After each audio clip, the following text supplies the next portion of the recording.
You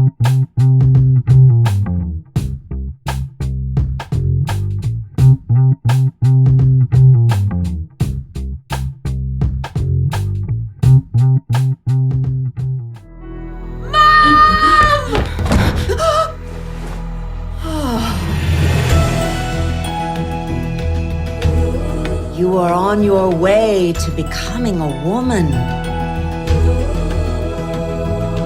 There are simple rules for a woman to succeed in life.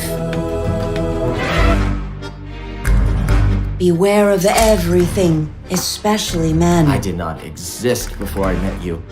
My soul was empty. The moment Zelma fell in love with Sergei, her neurons started to release 3 neurotransmitters: norepinephrine, serotonin, and dopamine. Your ass is sagging there, right under the cheeks. Without me, you wouldn't know your flaws. If you plucked your eyebrows and wore short skirts, you'd be able to get a rich guy who would take care of you.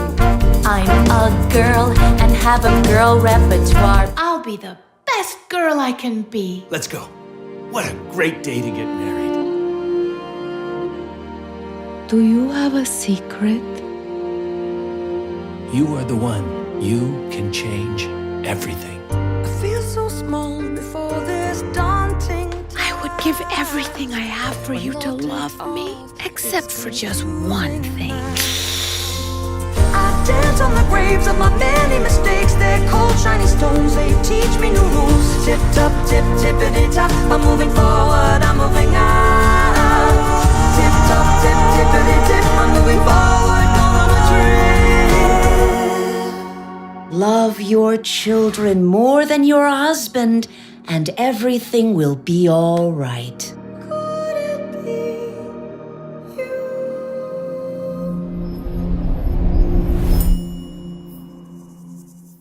you? Signe, you know, right? And I got the name pronounced exactly right? Well, it's Your name? actually with a hard G, Signe. Oh, Yeah. Signe. Yeah. Signe. Okay, good. Thank you. Because I mean, we've met a bunch of times over the years at Woodstock, you know, at the festival. Yes. And and we've been introduced, but or maybe not really. I don't, you know, so I apologize. I should. And then it's Baumane. Yeah. Yeah. Yeah, Baumane or Bauman. Or if it's Baumane. easier. Oh, okay, Yeah, good. or Bauman if it's easier. No, easier. Yeah. You know, it's funny because I over the years had so many people, you know, from who are ethnically from other areas of the world, and they'll say, yeah, like you know, whatever. Anyways, fine. And I'm always like, well, how does your mother say it? That's always my litmus test. How does your mother pronounce it? That's the right way. You I know? know. I mean, I try the same, and I think the name is a precious thing. And Right. but I also understand, like, I understand my own limitations, and if I come across like a Right. name that I cannot remember, you know, like I try. It's a challenge, but you know, yes. So anyway, I think that your aspiration, I appreciate it. All right. Well, Signe. Yes, Signe. Signe. Yeah. Signe. Signe. Are you going to be at this festival this next week? No, unfortunately, it's my favorite festival in the world, and I figured as much. You're always there. yeah. But we are getting ready for this release Oh, of course. of My Love Affair is Marriage on October 6th at the Quad. And so you could not believe how consuming it is to roll the baby out and send it off. If anybody's watching or listening, and by now they don't know what's involved in getting a film onto a screen, which means, you know, creating just conceptualizing and then, you know, creating the film and then distributing it. I mean, this is impressive. You, like you just mentioned, you're going to be at the Quad Cinema in New York City on Friday, October 6th. You'll also be at the Laemmle Glendale the following Friday, right? Yes. In LA. I mean, when we were kids, that was not so unusual, but today just to get that, so you qualify, you know, for a reward, for awards, or, you know, whatever else comes with that. it's pretty that is now considered a rare thing. Rarer is pretty astonishing. Yeah, for a small independent film, that is probably astonishing. And Because one that's animated, by the way. animated for adults, by the way. Yeah, right, exactly. Good point. That's an important distinction. Yes. Yeah. And so it is I have to pinch myself in a shin every day just to make sure that I'm not dreaming. But yeah, Well, let's kind of indulge ourselves a little bit about that, because it's not just an accident. It isn't arbitrary. There are steps you must have taken or choices you've made, which have gotten you to the point where you can take an independently made adult and animated film, and it's getting a relatively successful just exhibition. Yeah, that is actually the film has been to over 90 film festivals, How and it many? has 90. Wow. And so it's been all over the world, and How do you do that? Well, we just submit. Okay, people need to know that there's often a fee that accompanies that. So yeah, so we so how it works for the film is that we have a sales agent in Europe. It was a sales agent for my first animated feature film, Rocks in My Pockets, and the name of the company is New Europe Film Sales. They're based in Poland. It's a small boutique company, but they're doing great work, and they are releasing amazing films, including My Love Affair is Marriage. And so they are the ones who submit to film festivals. And they, if a festival has a submission fee, they don't submit. And so then, so it's just how it is, so. But isn't that the bread and butter for so many festivals, or bread anyway? Well, it is probably bread and butter for festivals in the United States, whereas in Europe and other countries, there is a state or some kind of government support to art like organizations, and festival is considered as not just industry, but also as a way to exhibit artwork. And so some festivals in Europe do have entry fees, but majority probably don't. And so this European company, New Europe Film Sales, they submitted the films mainly in around the world, and the United States. We just didn't submit. Well, except for the Tribeca Film Festival. Yeah, but the Tribeca Film Festival is hard not to submit to, like you try Sundance, you try Tribeca, so. Yeah, but being an animated feature, does that help at a Tribeca Film Festival? Because there probably aren't that many, right, on any given year. The thing is, for me, the film has been to many, many live action film festivals. It was like opening film for Riga International Film Festival, which is it's an animated feature film. They have amazing lineup of like live action films, but they chose as opening film My Love Affair is Marriage. So what I want to say, to my opinion, and I think it's becoming more obvious to also programmers and other people, that animation is not a genre. It is a medium, how you tell a story. And I see my films, both My Love Affair is Marriage and Rocks in My Pockets, as a narrative, feature films, right? Or, even a musical. Yeah, or a musical or drama or comedy, but it's not animation, what majority of people understand as animation. So if you open your mind as a programmer to an animated feature film for adults, that this is a narrative story, you know, as a narrative film, then your mind is open, and then you can make choices based on that. So, but in any case, I was amazed that the film was selected for a Tribeca Film Festival, and what motivated them to take it, I don't know, because I don't know what happened behind the scenes, but I think that that was a good choice for the film and also for the festival, because it was something different, it was something striking, it was something that it didn't compare with anything that they programmed. Yeah, and you're making an argument for removing the category of animated, best animated, this or that feature or short.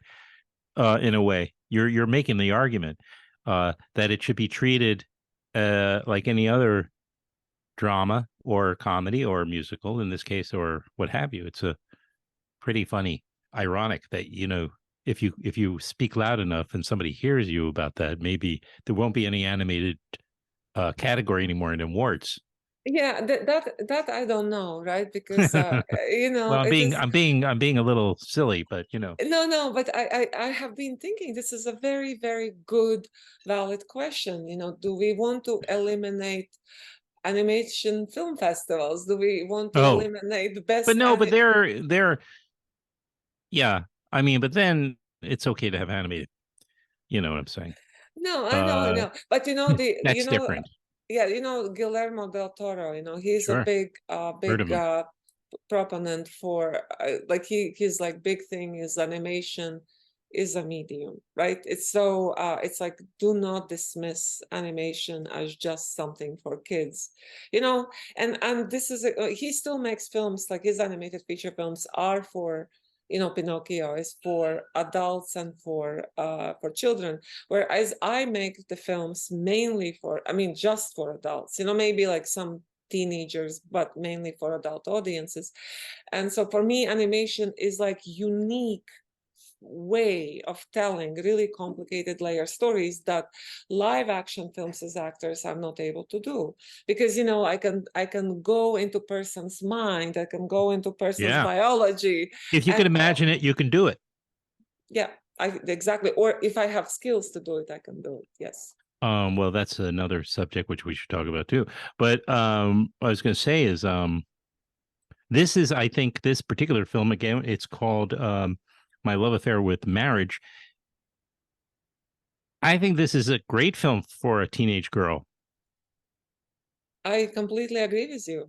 I think that actually we had quite a few audience members walk out of the screening after the film, watch the film, and they would say this should be a required viewing for everyone who is about 14 years old. Yeah, you're right. Not just girls. As I said that, I almost wanted to correct myself, because it, you know, it's important for boys too. First of all, it's somewhat about female empowerment, but it's also like, you know, this is a real perspective of a young female, and for a good section of the film. And also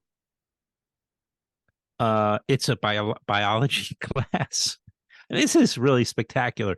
We should say that throughout the film, the narrator incorporates whenever the main character Zelma has some sort of emotional or biological how would you put it? I suppose process. Yeah, it goes into kind of scientific detail about it, which is pretty funny. You know, it was pretty great to see that. And again, that goes to your other point about you can actually get into this visually, incorporate it right in there seamlessly, because it's animated. You don't have to worry about, I don't know, getting lab you know, documentary footage or whatever. Yeah. You know, how'd you come up with, yeah, and talk about how you came up with all that.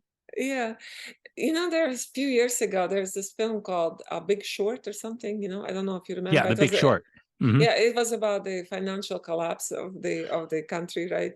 And so they had to explain very kind of complicated you know, like what the financial transactions, right. and they had half naked actresses to do that. You know, yeah, that's funny. Yeah. And was it and then they had very famous people like help them out with this kind of like, well, boring financial explanation Right. while they were trying to keep the narrative going. So for me, like, why did I choose to use biology in the film? It's like, the question I had was like, I like love, right? Everywhere you turn, there's like love, love will save the world, buy these candies. If you love someone, give them the candy. Love is the world. Love is the power of humans. And I'm like, okay, well, I understand. And I have been in love a few times. And I feel that love is like amazing feeling, but when you are in love, you're totally not realistically assessing reality around you, right? And so I also feel that in society, love is so overhyped. Like, it's the most overhyped romantic love, right? Romantic love is the most overhyped human emotion. And I thought, what could counterbalance this hype? Like, the hype that is based on, I don't even know what, it's like not real. But what could bring kind of objectivity into this? And so, of course, I thought the science, like science is, of course, not a perfect instrument to do anything, but it is the best instrument we have to bring some kind of objectivity. And so that's where I decided to use descriptions of like, not descriptions, but I just wanted to go behind the surface. I wanted to dive into this thing.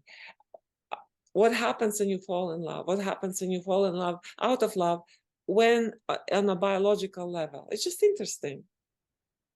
Yeah, I mean, it takes some of the spontaneity out of it, Signe. I mean, for goodness sake.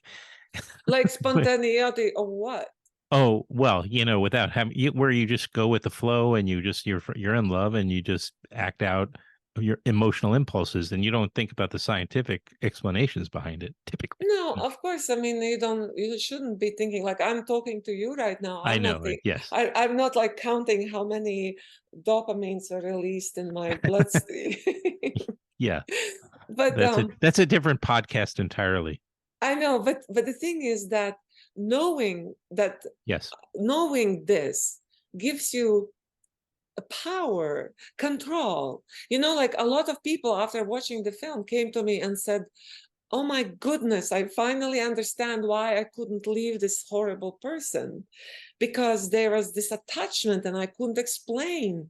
And now I know, and I understand, and it gave me a feeling of control and power. That's great. That's very interesting. Right. Interesting. It kind of can turn a switch or hit us, you know what I mean? Like when you have an intellectual understanding of what you're doing. Yeah. I guess that's what therapy is getting at as well. But sometimes the scientific explanation is maybe just as if not more helpful. I don't know. I don't know. But like, for example, like one thing that kind of interests me, what I discovered I had to do a lot of research, and I'm just an artist and I don't know nothing about neuroscience, but I had to do a lot of research. And one thing that surprised me was the neurotransmitter oxytocin. Where it's like they call it hormone of love, right? But I also discovered that it is a hormone of hate as well.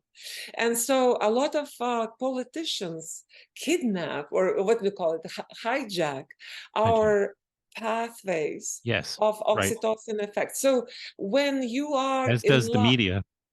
Yes, but when you are in love, right, the oxytocin creates this bond with this other person, and everyone that's the bond is, I wouldn't say like enemy, but it's like not your friend, right? Because the bond is the most precious thing.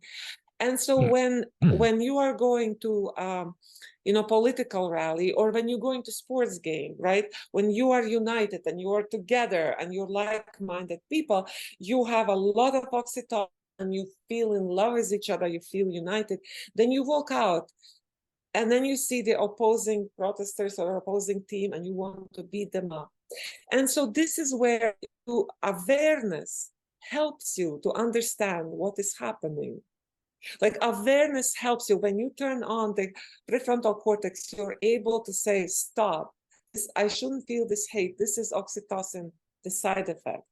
And so then you say, and or when a politician tries to rally you up and hate all the immigrants, you just say, okay, I have to stop here.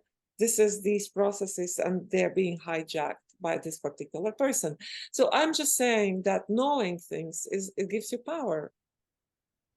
Well, it's a great point. One of my favorite moments is when Zelma does actually experience an impulse to she's I don't want to describe her as violent early on, but she's somebody who acts on her impulses as a young girl, and it makes it difficult for her on a social level, because girls are supposed to be genteel and and boys are the ones that are aggressive and more physical, etc.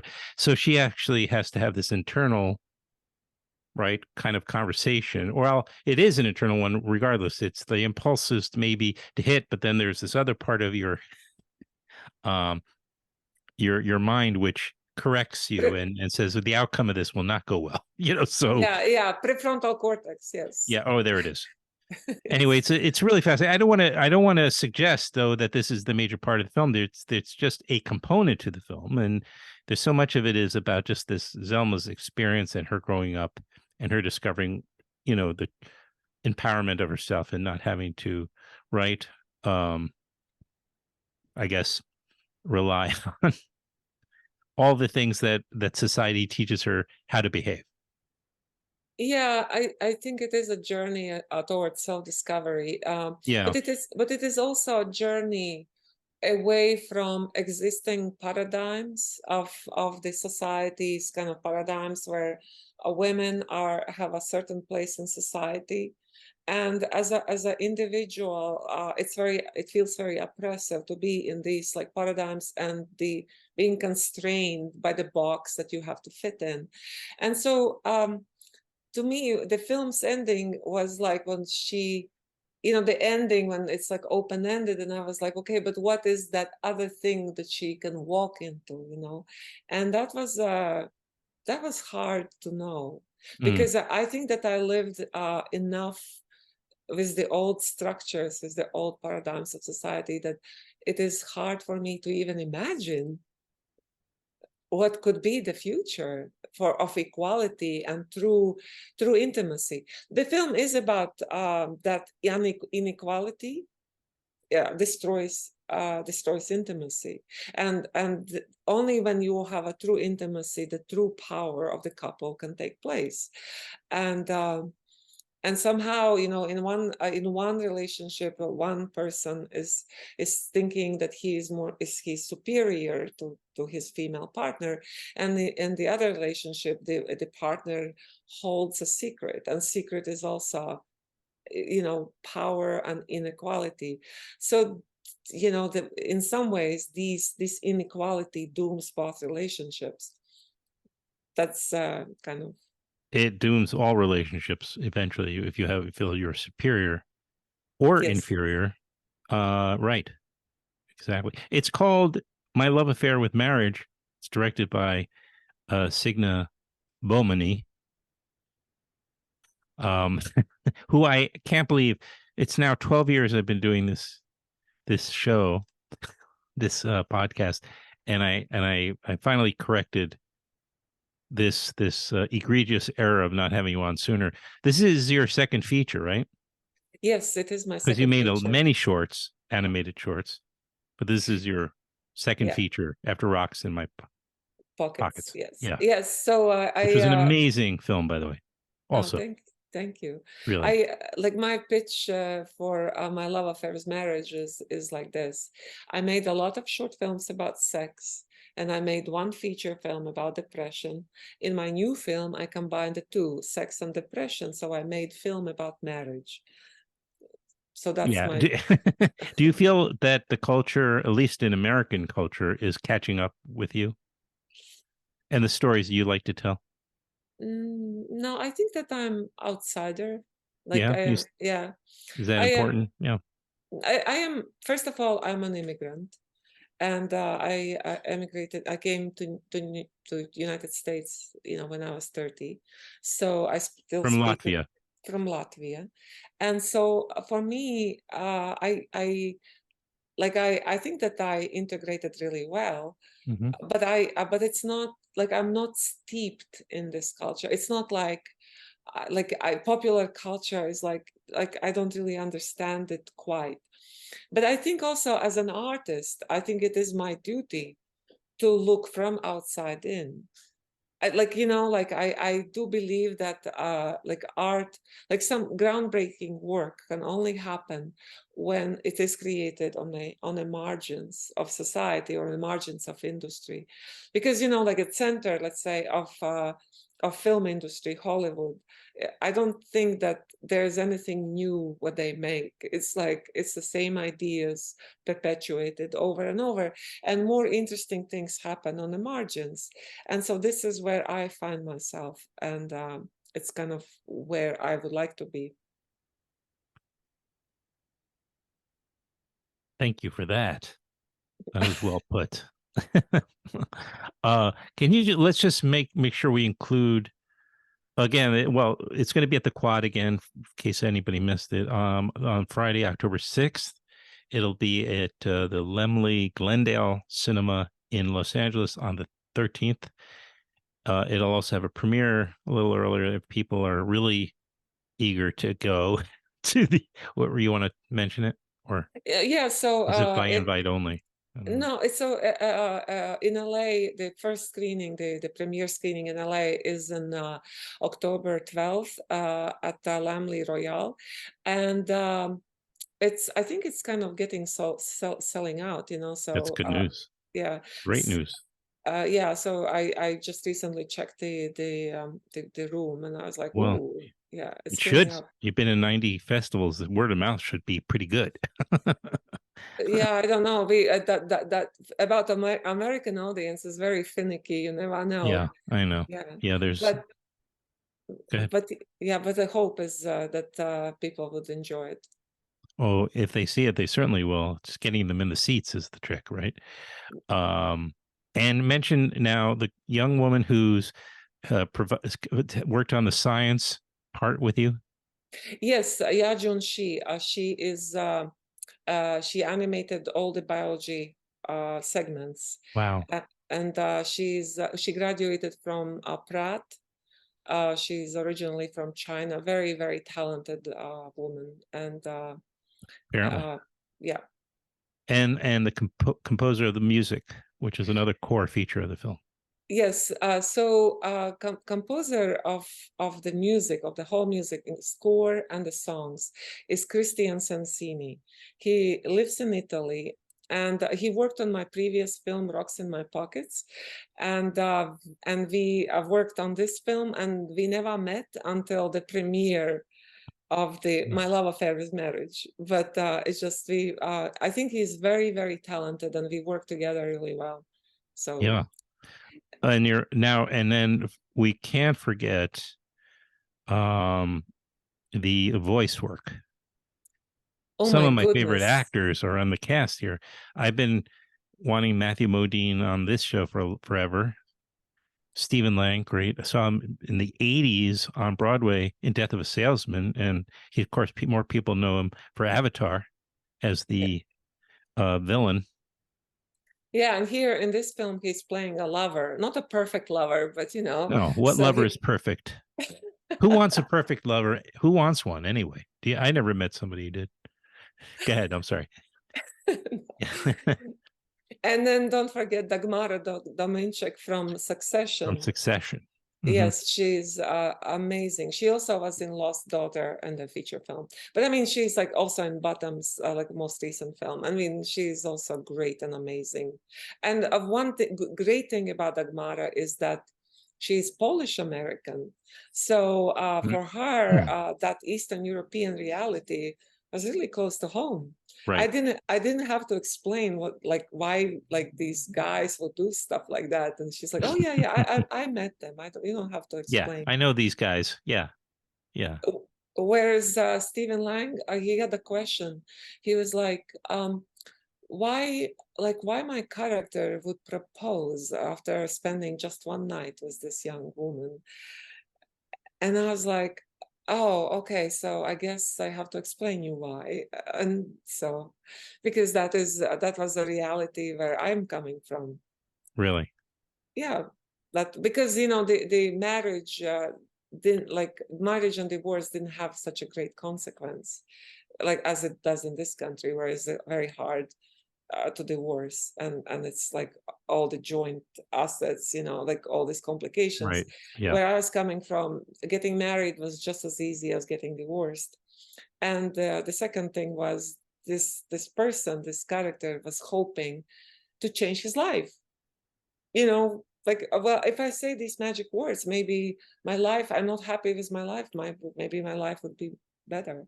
But Mhm. yeah, so it's just interesting how also it was amazing to work with these super talented, smart actors.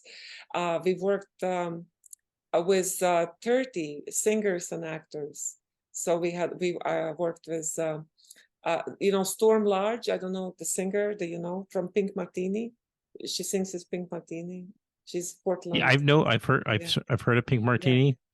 yeah. That's And all. Storm Large is also just an amazing singer, and she sang the end credit song "Lion." So that also, I think it's a great song that was Yeah. written Yeah. specially for the film. Wow. Well, you have obviously a really good team that can pull in all this talent. I mean, what you're doing, it's pretty impressive from my perspective anyway. It's incredibly talented. I mean, incredibly entertaining.